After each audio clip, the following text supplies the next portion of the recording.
Introducem hard disk-ul Samsung 860 Evo în adaptorul.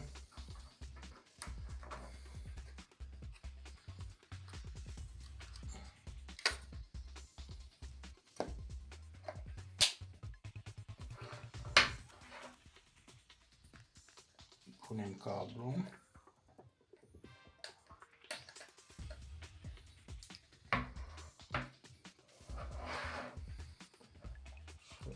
Introducem în USB 3.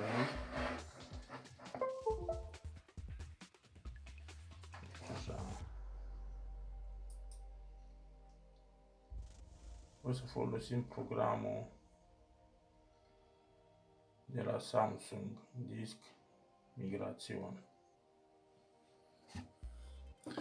De pe site-ul Samsung am descărcat aplicația Data Migration. O deschidem.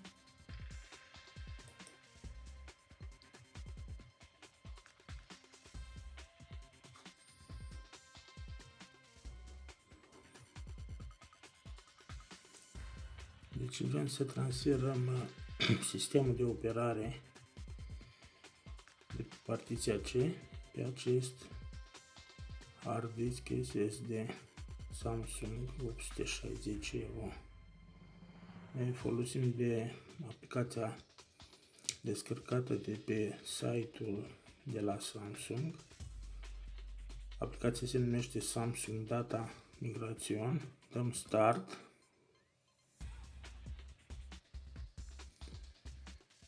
Avem aici partiția CE și aici partiția hard diskului SSD Samsung 860 Evo și dăm Start.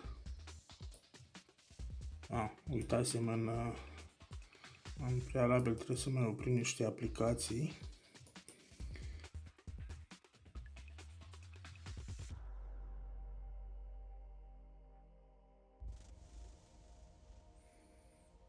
Da, cam atât.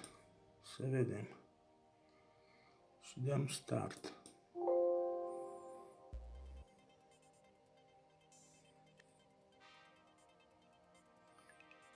Să dăm acord.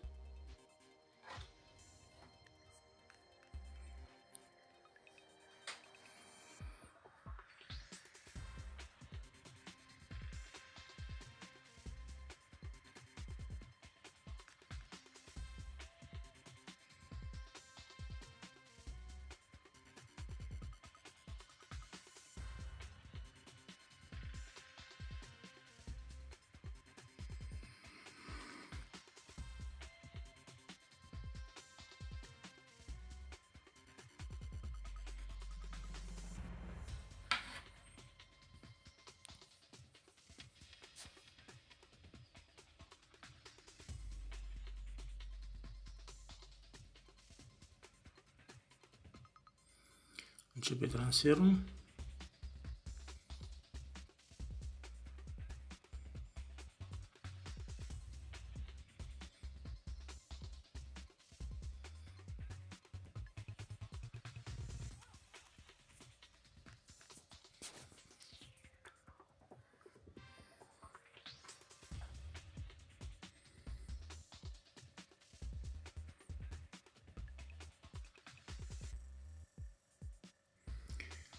Deci se clonează partiția C, unde este sistemul de operare, de pe un SSD Kingston.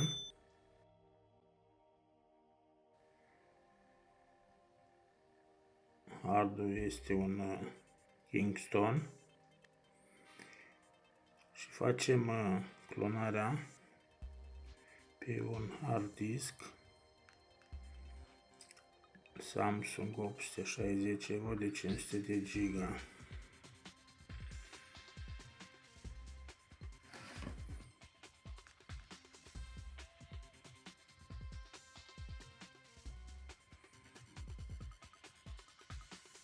Transferul se realizează cu viteza de 53 megabits pe secundă, 54.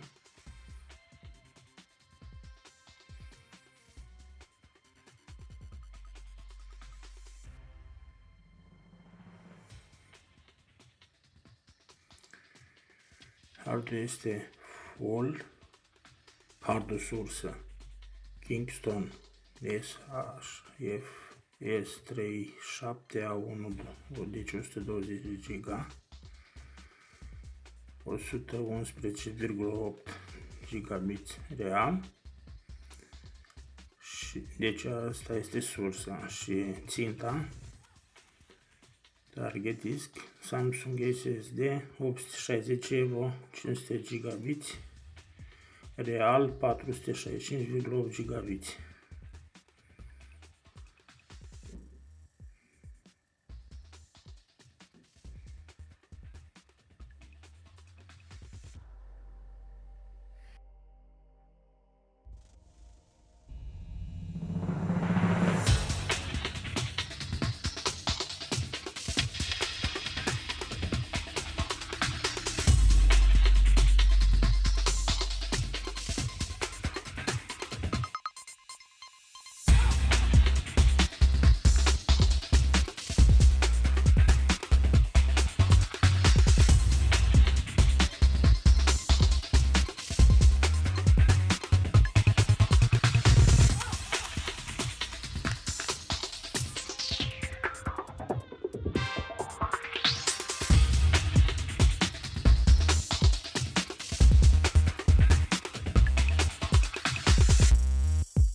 Desfacem capacul ca să schimbăm hard disk-ul.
Al patrulea șurub. Domnii de la Asos nu l-au mai pus economie. Ca pe timpul nenea ceașcă. Desfacem și șuruburile de aici.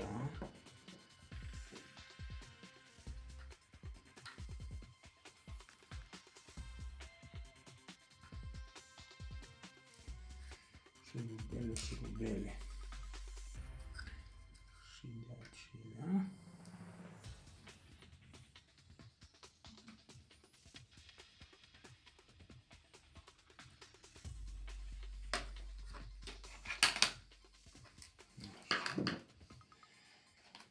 Asta-i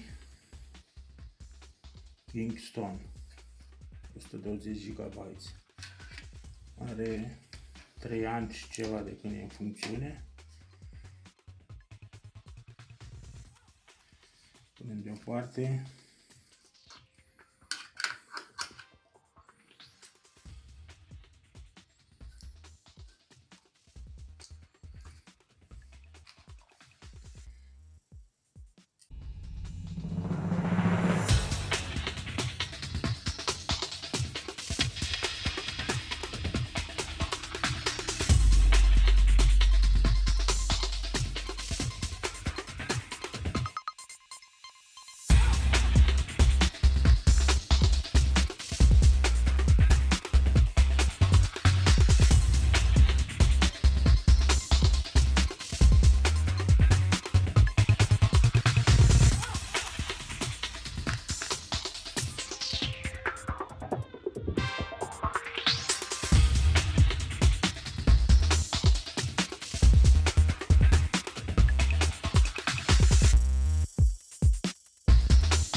Să facem proba, să-l pornim. Pornim calculatorul.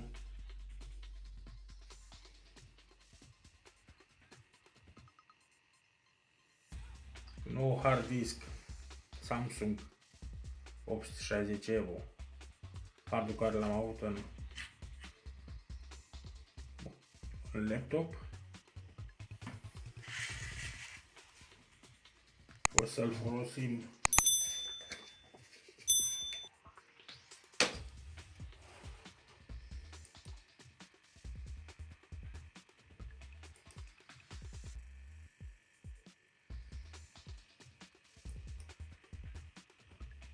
asta este hardul nou.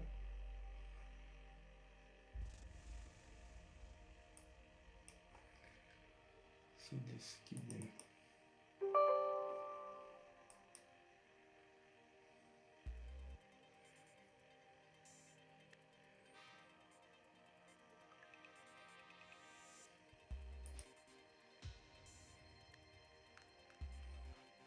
Aici este hardul nou. Samsung. Ăsta la altul o să-l folosim. Îl punem în rack. Am uitat să pun buretele pentru a sta fix hard disk-ul. Uitați cum se aude.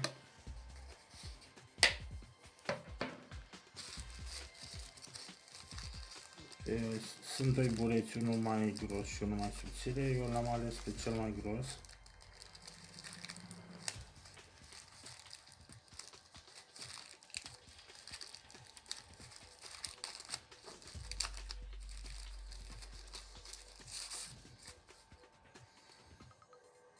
Are o parte cu lipici.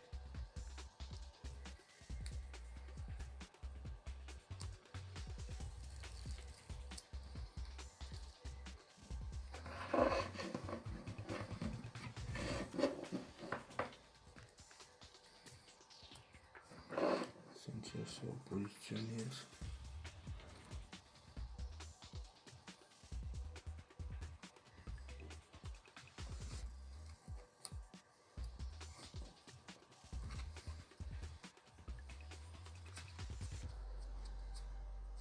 Lipit. Închidem. Nu se mai aude. Stă fix.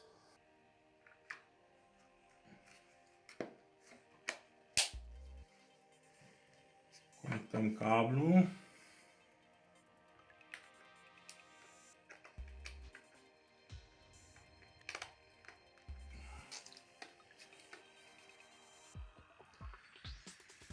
Cheia în sus. Punem la USB.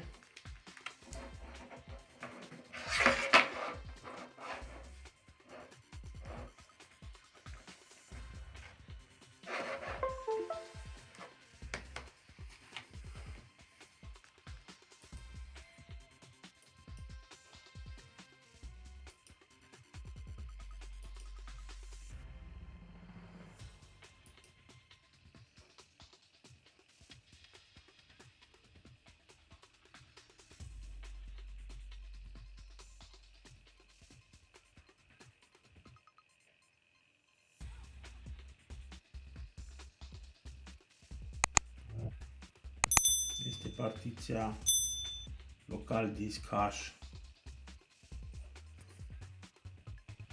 Cam acestea despre data migration de la Samsung. Cum s-a făcut migrarea sistemului de operare de pe vechiul SSD pe noul SSD. Vă mulțumesc pentru vizionare.